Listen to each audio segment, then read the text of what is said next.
Right now at 5, there it is, Tampa Bay bracing for rain on this Friday night. That disturbance in the Gulf swirling toward the Panhandle right now. We're live with the big weekend events and an update on cancellations. Good evening, everyone. I'm Paul LeGrone in for Jamison Euler. And I'm Lauren St. Germain in for Wendy. First at 5, we are tracking Tropical Storm Nestor. Yeah, we just got the latest track. It officially has a name. Chief Meteorologist Dennis Phillips is here with the timing. Dennis, is this still going to be a fastball or is it going to slow down? No, it's going to be a fastball, Paul. And here's something that's concerning me a little bit. I think everybody's pretty much blowing this storm off in our area because we know that the center is going to be up in the Panhandle.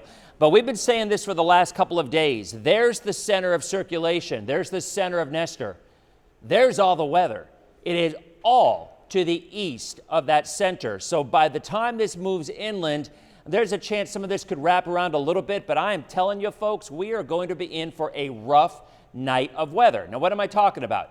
Heavy rains, 2, 3, 4, I think even 5 inches of rain overnight in many spots. And I'm not just talking about the coast. I mean, it's pretty obvious. You can throw the models out the window and look out the window at this kind of a pattern.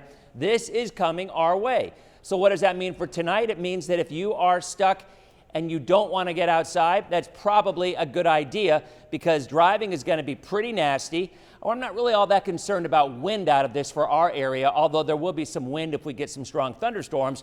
But most of the wind is still right around the center of Nestor as it moves up to the Panhandle. But the rain, the heavy rain is what's coming our way.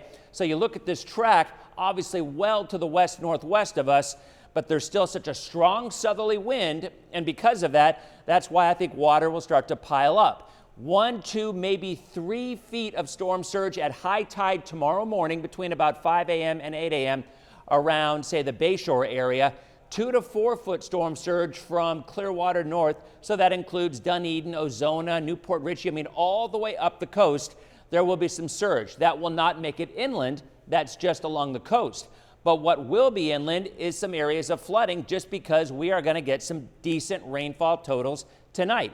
So the storm surge warning remains in effect through tomorrow night into early on Sunday. 2 to 4 feet Clearwater northward, 1 to 3 feet, maybe 1 to 2 feet in the Bay. And again, high tide tomorrow morning will be the worst of it. Here's what I'm talking about in terms of rainfall. You see this, but all you have to do is look out to the west, and there's a lot more, and this is coming our way.